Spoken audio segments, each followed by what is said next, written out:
আসসালামু আলাইকুম। আজকে আমি কথা বলবো সি প্লাস প্লাসের বুলিয়ান সম্পর্কে।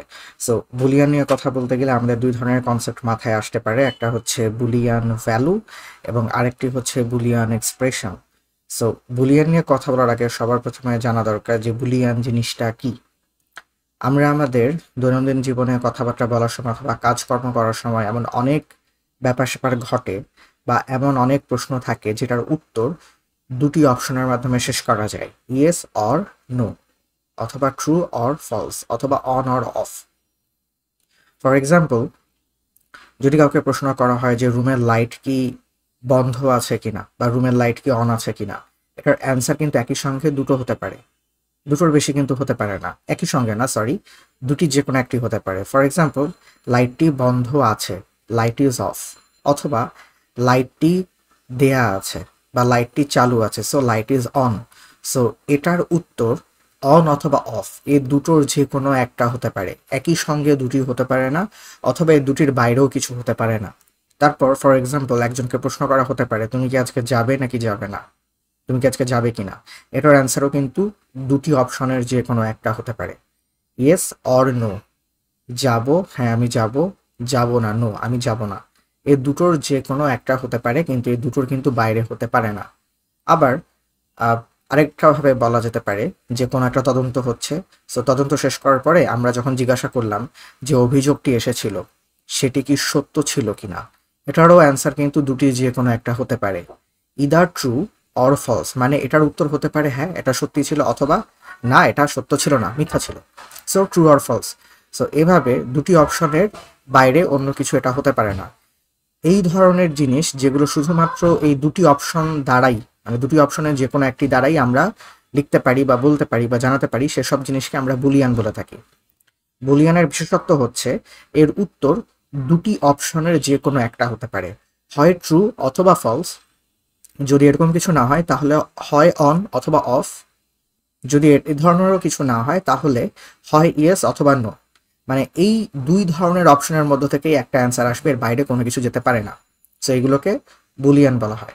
আর বুলিয়ান ডেটা টাইপকে প্রকাশ করার জন্য আমরা ব্যবহার করে থাকি বুল, BOOL, bull.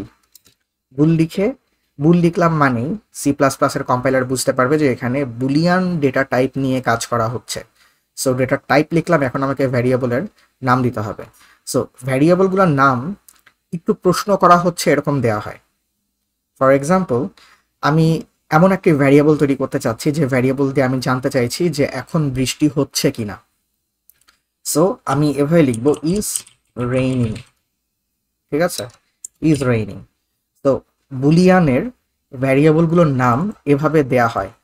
It's not necessarily like this যে সবাইকে এরকমই নাম দিতে হবে, বাট কনভেনশন বলে যে ব্যাপার থাকে সেই কনভেনশন বলে এই ধরনের কোনো একটা ভ্যারিয়েবলের নাম দিতে, যেন ইজিলি বুঝতে পারা যায় যে এই ভ্যারিয়েবলটি আসলে কোন ধরনের জিনিস নিয়ে কাজ করছে, কোন জিনিসটি জানতে চাইছে। ফর এক্সাম্পল, আমি যদি ইজ রেইনিং এর কথা বলি তাহলে স্বভাবতই আমার মাথায় আসবে যে এই ভ্যারিয়েবলটি বৃষ্টি হচ্ছে কিনা সেটা নিয়ে জানতে চাইছে। সো বৃষ্টি হচ্ছে কিনা এটার অ্যান্সার তো হয়তো দুটোর যে কোনো একটা হতে পারে, ইয়েস অর নো, হ্যাঁ বৃষ্টি হচ্ছে অথবা না বৃষ্টি হচ্ছে না। অন অফের চিন্তা ব্যাপারটা মাথায় আসছে না। যদিও আন্ডার দ্য হুড বুলের ক্ষেত্রে এই যে আমি তিনটি ডিফারেন্ট ক্যাটাগরির কথা বললাম, আমি যদি এখানে লিখি yes or no, true or false, then on or off, এই যে তিনটি ভিন্ন ক্যাটাগরির কথা বললাম, তিনটি ক্যাটাগরি কিন্তু আন্ডার দ্য হুড একইভাবে কাজ করে। কিভাবে? ফর এক্সাম্পল, আমি যদি বলতে চাই বুলিয়ান কিন্তু একটি ইন্টিজার ডেটা রিটার্ন করে। ফর এক্সাম্পল, ইএস এর ক্ষেত্রে এটাকে ধরে নেওয়া হয় 1, নো এর ক্ষেত্রে ধরে নেওয়া হয় 0। বাইনারির মতো, বাইনারি যেমন 0 এবং 1 ছাড়া অন্য কিছু হতে পারে না, এটা ওসবভাবে কাজ করে। একইভাবে ট্রু এর ক্ষেত্রে সে ভেতরে ভেতরে চিন্তা করে নেয় ট্রু মানে হচ্ছে 1 আর ফলস মানে হচ্ছে 0। একইভাবে অনের ক্ষেত্রে সে চিন্তা করে নেয় অন মানে হচ্ছে 1 আর অফ মানে হচ্ছে 0। So under the hood Boolean variable এইভাবেই তার যে তিনটা ক্রাইটেরিয়া আছে, ইয়েস অর নো অথবা ট্রু আর ফলস অথবা অন আর অফ, এই তিনটাকে সে 0 অথবা 1 এইভাবেই সে কনসিডার করে। অলরাইট। সো 6 নম্বর লাইনে আমি, এটা হচ্ছে আমার ডেটার টাইপ, বুলিয়ান ডেটার টাইপ, যেটাকে আমরা বুল দিয়ে লিখি, আর এটা হচ্ছে ভ্যারিয়েবলটির নাম। সো এখন আমি এখানে তো আমি ভ্যারিয়েবল ডিক্লারেশনের কাজ করেছি, আমি চাইলে পরে ভ্যালু অ্যাসাইন করতে পারি, অথবা চাইলে আমি একই সঙ্গে অ্যাসাইনের কাজটা করে দিতে পারি। ফর এক্সাম্পল আমি দিলাম বুল ইজ রেইনিং, দিলাম নো, এভাবে নো লেখা যাবে না, ফলস লিখতে পারি, ঠিক আছে। এরপরে আমি প্রিন্ট করতে পারি কনসোল আউট ইজ রেইনিং অ্যান্ডেল, প্রিন্ট হয়েছে 0। যেহেতু আমি আগেই বলছিলাম ফলসকে সে আন্ডার দ্য হুড কি হিসেবে কনসিডার করে, 0 হিসেবে, মানে নেগেটিভ রিলেটেড। যদি আমরা ইয়েস ট্রু অন এই ধরনের জিনিসগুলোকে পজিটিভ ভাবে চিন্তা করি তাহলে এগুলোর ভ্যালু অলওয়েজ 1 হয়। আর যদি আমরা নো, ফলস অথবা অফ এই 3 ধরনের ভ্যালুকে বা জিনিসকে আমরা যদি নেগেটিভলি চিন্তা করি তাহলে এগুলোর আন্ডার দ্য হুড ভ্যালু আসে 0। সো সেভাবেই কাজ করে। আবার ফর এক্সাম্পল এখন আমি ভ্যালুটি চেঞ্জ করে দিচ্ছি, is raining equal to true করে দিলাম, ঠিক আছে, ট্রু। ট্রু করে দেওয়ার পরে এখন যদি আমি প্রিন্ট দিই তাহলে কিন্তু এখন তার ভ্যালুটা 1 হয়ে যাবে। সো প্রথমে ভ্যালু ছিল 0 কারণ প্রথমে ছিল ফলস, ফলস মানে কি 0। পরবর্তীতে আমি ভ্যালুটি আপডেট করে দিলাম ইজ রেইনিং ট্রু, হ্যাঁ এখন বৃষ্টি হচ্ছে, ট্রু মিন্স 1, সো সে রিটার্ন করেছে 1। আবার আমি এভাবে না দিয়ে এভাবেও দিতে পারি, ফর এক্সাম্পল হ্যাজ ইলেকট্রিসিটি, মানে ইলেকট্রিসিটি এখন আছে কিনা, বৃষ্টি আছে কিনা এটা আমি মিন করছি। সো এটাকে আমি দিতে পারি 1।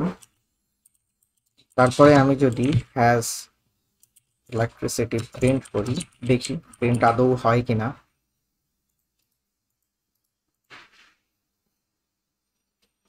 দেখতে পাচ্ছেন ইলেকট্রিসিটির জন্য কিন্তু এটা প্রিন্ট হয়েছে।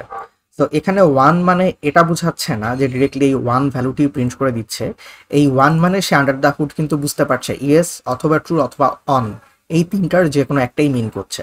সো সে যেহেতু অলওয়েজ বুলিয়ানকে 0 অথবা 1 বাইনারিতে কনভার্ট করে কাজ করে, তাই সে আসলে এক্স্যাক্টলি এই সংখ্যাটা প্রিন্ট করছে না। হ্যাজ ইলেকট্রিসিটি মিনস যে ট্রু, আই মিন হ্যাজ ইলেকট্রিসিটির ভ্যালুটা হয় ইয়েস অথবা ট্রু অথবা অন, এই তিনটা যে কোনো একটা হবে, সেই হিসেবে সে এই 1টাকে রিটার্ন করছে। আবার যদি এখন আমি ভ্যালুটাকে চেঞ্জ করে দেই, ফর এক্সাম্পল আমি এখন হ্যাজ ইলেকট্রিসিটির ভ্যালুটা 0 করে দিলাম, এখন ইলেকট্রিসিটি নেই, তো সেও কিন্তু এখানে 0 রিটার্ন করবে, দ্যাটস ইট। সো এগুলো হচ্ছে বুলিয়ানের কাজ করার কৌশল বা পদ্ধতি। কিন্তু আমরা যখন প্রোগ্রামিং করি তখন এক্স্যাক্টলি এভাবেই যে কাজ করি এমনটি নয়। এই যে ইয়েস অথবা নো অথবা ট্রু অথবা ফলস অথবা 0 এবং 1-এর কথা বলছি, এইভাবে আমরা ইফেলস কন্ডিশন থেকে শুরু করে অনেক কন্ডিশনের মধ্যে অনেক কাজ করে থাকি, যেগুলো হয়তো ইন ফিউচারে ধীরে ধীরে জানা সম্ভব হবে। এটা গেল বুলিয়ান ভ্যালু নিয়ে কাজকর্ম। এবার আমি বুলিয়ান এক্সপ্রেশন নিয়ে হালকা করে কিছু দেখিয়ে দিই। আমি নতুন ফাইল খুলতে পারি main.cpp, সব কয়টি ফাইল আমাদের গিটহাব রিপোজিটরিতে থেকে যাবে, যার লিঙ্ক দেয়াই থাকবে। আচ্ছা, সো আমি আগের কোডটি কপি করে নিচ্ছি এবং মেইন ফাংশনের ভিতরে সবকিছু ডিলিট করে দিচ্ছি। তো ফর এক্সাম্পল আমি কিছু ভ্যালু নিয়ে কাজ করি, ধরে নিলাম ইন্টিজারে এর মধ্যে আমি ভ্যালু দিলাম 89, আর ইন্টিজার বি নামে আরেকটি ইন্টিজার ভ্যারিয়েবল নিলাম যার মধ্যে ভ্যালু দিলাম 12। তো আমি এটাকে কম্প্যারিজনে আনতে পারি যে এ বড় নাকি বি বড়। সো ডেফিনেটলি আমরা ইফেলস দিয়ে কাজ করতে পারি, বাট যেহেতু আমি এখনো ইফেলস কন্ডিশন নিয়ে কোনো ভিডিও দেইনি, সো আমি দেখাবো এগুলো ছাড়া কিভাবে আমরা বুলিয়ানের কনসেপ্ট নিয়ে কাজটি করে ফেলতে পারি। ফর এক্সাম্পল আমি প্রিন্ট করতে চাইছি কিছু, সো কনসোল আউট, এবং এখন আমি খালি সিম্পলি লিখে দিতে পারি a greater than b, okay, and একটা এন্ডেল দিলাম নিউ লাইনের জন্য। তো আন্ডার দ্য হুড কিভাবে কাজ হবে, সে 8 নাম্বার লাইনে, সরি প্রথম থেকেই আসি, মেইন ফাংশন থেকে যেহেতু কাজ শুরু হয় মেইন ফাংশনে আসলো, এবং প্রথমেই দেখছে এ নামে একটা ইন্টিজার ভ্যারিয়েবল নেওয়া হয়েছে যার ভ্যালু 89, অলরাইট। 7 নাম্বার লাইনে দেখতে পাচ্ছে বি নামে একটা ইন্টিজার ভ্যারিয়েবল নেওয়া হয়েছে যার ভ্যালু 12, ঠিক আছে। 8 নাম্বার লাইনে তাকে কিছু প্রিন্ট করতে বলা হচ্ছে। কি প্রিন্ট করতে বলা হচ্ছে? তাকে একটা কন্ডিশন চেক করতে বলা হচ্ছে, এ বি এর চেয়ে বড় কিনা। সো এটা আন্ডার দ্য হুড কিন্তু বুলিয়ান হিসেবে কাজ করবে, ঠিক আছে।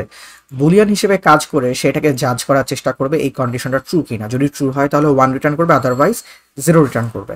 সো আমরা দেখতে পাচ্ছি এর ভ্যালু বি এর ভ্যালুর চেয়ে বড়, তার মানে এই কন্ডিশনটা কিন্তু ট্রু হওয়ার কথা। ট্রু হলে সে কে রিটার্ন করবে? সে 1 রিটার্ন করবে। সো সেভাবেই সে 1ই কিন্তু রিটার্ন করেছে। এখন আমি যদি এটাকে চেঞ্জ করে দেই, এ লেস দ্যান বি দেই, তখন কিন্তু কন্ডিশনটা ফলস হয়ে যাচ্ছে, কারণ এর ভ্যালু 89, বি এর ভ্যালু 12, বি তো বড় নয়, এ বড় হবে। সো এইটার কন্ডিশন যখন সে চেক করবে সেটা বুলিয়ান ওয়াইজ ফলস পাচ্ছে। সো এখন কিন্তু সে 0 রিটার্ন করবে, এই যে এখানে 0 রিটার্ন করেছে। সো এইভাবে কাজ করতে পারে। এগুলোকে আমরা বুলিয়ানের এক্সপ্রেশন নিয়ে কাজ করা বলে থাকি, কারণ এখানে একাধিক এক্সপ্রেশন নিয়ে কাজ করা হচ্ছে। আমি যদি আরেকটু ইন ব্রডার সেন্স বলতে চাই, লেটস সে আমি দিলাম ইন্টিজার মাই এজ, আমার এজ লেটস সে 25, এবং আমি দিচ্ছি আরেকটি ভ্যারিয়েবল নিচ্ছি ক্রাইটেরিয়া এজ। ধরে নিচ্ছি কোনো একটা কাজ করতে হবে, সেই কাজ করার জন্য মিনিমাম এজ লাগবে 30, ঠিক আছে। সো আমি এটাকে একটু সুন্দর করে বলতে পারি বোঝার জন্য, মিনিমাম ক্রাইটেরিয়া এজ। সো আমি 10 নম্বর লাইনে আমার এজ দিচ্ছি লেটস সে 25, এবং 11 নম্বর লাইনে আমি বলছি যে আমি যে কাজটি করতে চাইছি তার মিনিমাম ক্রাইটেরিয়া এজ হচ্ছে 30, মিনিমাম 30 বছর হতে হবে। সো এখন আমি জানতে চাইছি আমি সেই কাজটি করতে পারবো কিনা। আমি সেই কাজটি করতে পারবো কিনা এটা কিভাবে আমি জানতে পারি, যদি আমার এজ মানে মাই এজের ভ্যালু মিনিমাম ক্রাইটেরিয়া এজের সমান অথবা তার চেয়ে বড় হয়, শুধুমাত্র তখন আমি কাজটি করতে পারবো, রাইট। সো আমি এখন সেটি চেক করবো। আমি সিম্পলি কনসোল আউট করছি, এবং কনসোল আউট করে আমি দেখছি মাই এজের মধ্যে যে ভ্যালুটা আছে সেটা কি greater or equal than minimum criteria age হচ্ছে কিনা। যদি হয় তার মানেই তো বোঝা যাচ্ছে যে আমি কাজটি করতে পারবো। সো আমি যদি এখন প্রিন্ট করি, দেখতে পাচ্ছেন এটার রেজাল্ট কিন্তু 0 আসছে, কারণ মাই এজের ভ্যালু কোনোভাবেই মিনিমাম ক্রাইটেরিয়া এজের সমান অথবা তার চেয়ে বড় না, উল্টোটি তার চেয়ে ছোট, রাইট। কিন্তু ধরুন এখানে আমি আরেকজনের এজ দিচ্ছি, integer his age, let's say তার ভ্যালু দিলাম 30 দিলাম, ঠিক আছে। এখন আমি সেম জিনিসটি কপি করে আবার রান করছি, কিন্তু এখন হিজ এজের সাথে কম্পেয়ার করব। আমি টার্মিনালটি ডিলিট করে দিই নতুন টার্মিনাল অন করার জন্য। সো এখন দেখতে পাচ্ছেন 1 আসছে, কেন? হিজ এজের ভ্যালু 30, এবং আমি কন্ডিশন চেক করছি হিজ এজের মধ্যে যে ভ্যালুটা আছে সেটা কি সামহাও মিনিমাম ক্রাইটেরিয়া এজের মধ্যে যে ভ্যালুটা দেয়া আছে তার সমান অথবা বড় কিনা। সমান অথবা বড় কিনা এর মানে হচ্ছে সমান হলেও এটা ট্রু রিটার্ন করবে, তার চেয়ে বড় হলেও ট্রু রিটার্ন করবে। সো 30 তো 30 সমান তো আছেই, সেজন্যই সে ট্রু রিটার্ন করেছে, সে কাজটি করতে পারবে। আমি যদি এখন একটি বাড়িয়েও দিই, লেটস সে 50 দিলাম, তাও কিন্তু সে 1 রিটার্ন করবে, কারণ হিজ এজের ভ্যালু স্টিল মিনিমাম ক্রাইটেরিয়া এজের চেয়ে কিন্তু বড়।